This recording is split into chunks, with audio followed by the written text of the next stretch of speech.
আচ্ছা, নতুন রাজনীতি বললে মাথায় ১ম এ কি আসে? নতুন চিন্তা নাকি নতুন মুখ?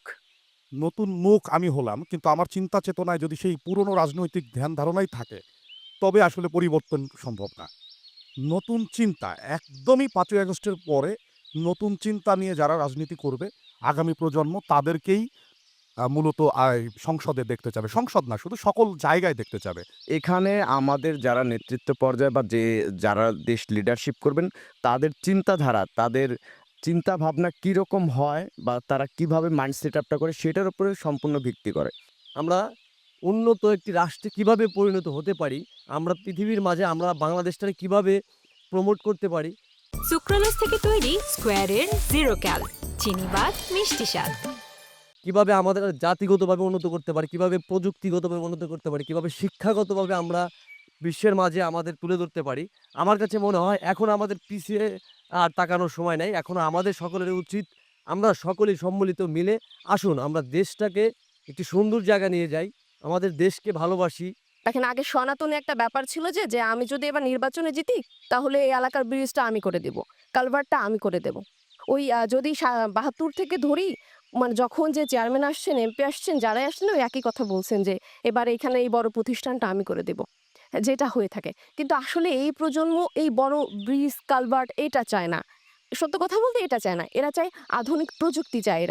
এরা চায় যে অন্যান্য দেশ যেভাবে আগাচ্ছে আমাদের দেশের প্রযুক্তিটার জন্য সেভাবেই আগায়। এবং ভালো মানুষগুলো রাজনীতিতে খুব কম আসে। আপনি দেখবেন যে আমাদের পূর্বে যারা ছিল, আমরা আগে সিনেমায়ও দেখেছি, গ্রামের যিনি অবসরপ্রাপ্ত শিক্ষক তিনি আসতেন রাজনীতিতে এবং সবাই তাকে চেয়ারম্যান বানাতেন। আর এখন যদি কোনো শিক্ষক বলে আমি রাজনীতিতে আসবো, সবাই মিলে তার কাছে আমরা যাই, "স্যার আপনি ভালো মানুষ, কি দরকার আপনার রাজনীতিতে আসার?" নির্বাচন পরবর্তী যেমন সরকারই আসুক, আপনারা যে নতুন প্রজন্ম, তাদের কাছে সেই নতুন বাংলাদেশের নতুন কথাগুলো কি হবে? আমরা চাই আমাদের নাগরিক অধিকারগুলো সুন্দরভাবে প্রতিষ্ঠিত হোক। আমরা যেন প্রতিটা মানুষ এবং রিক্সা চালক থেকে শুরু করে একজন উচ্চপদস্থ যে আমাদের নাগরিক আছে সবাই যেন সমান অধিকার পায় এবং সবাই যেন নিজেদের যে রাষ্ট্র চিন্তা ভাবনা আছে সেগুলো যেন ভালো যারা প্রতিনিধি আসবে তারা যেন তাদের কথাগুলো অভিমতগুলো শুনে। যে পরিমাণ পুরুষ ভোটার আছে, ঠিক উভয় পরিমাণেই নারী ভোটার কিন্তু আছে। সমান সমানে নারী ভোটার আছে। তাহলে এই রাজনীতিতে বলেন বা সমাজ আগানোর ক্ষেত্রে বলেন, রাষ্ট্রর ক্ষেত্রে বলেন, নারীদের ওই ভূমিকাটা দিয়েই কিন্তু প্রত্যেক প্রতিনিধিকে আগানো উচিত। তাদেরকে রেখে, সামনে রেখে, তাদের প্রয়োজনীয়তা দেখে, তাদের অধিকার দেখে, সবকিছু দেখেই আগানো উচিত। বাংলাদেশের রাজনীতি তো আসলে খুবই জটিল। কারণ এখানে পরিবারতন্ত্র খুবই ব্যাপকভাবে প্রভাব করে।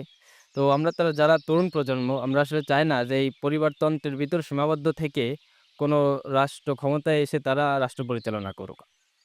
আর একজন তরুণ প্রজন্ম হিসেবে আমি অবশ্যই বলতে চাই যে চাঁদাবাজ, সন্ত্রাসমুক্ত, মাদকমুক্ত সুন্দর একটা সুশীল সমাজ যেখানে আমরা সুন্দরভাবে বসবাস করতে পারবো। নিজেদের শিক্ষা, নিজেদের অভিজ্ঞতা, নিজেদের দক্ষতার সঠিক জায়গায় প্রয়োগ করতে পারবো। যে প্রয়োগের ক্ষেত্রে আমরা নিজেদের উন্নয়নের মাধ্যমে দেশের উন্নয়ন করতে পারবো এবং বিশ্বে বাংলাদেশকে একটি নতুন জায়গায় স্থান করে নিতে পারবো।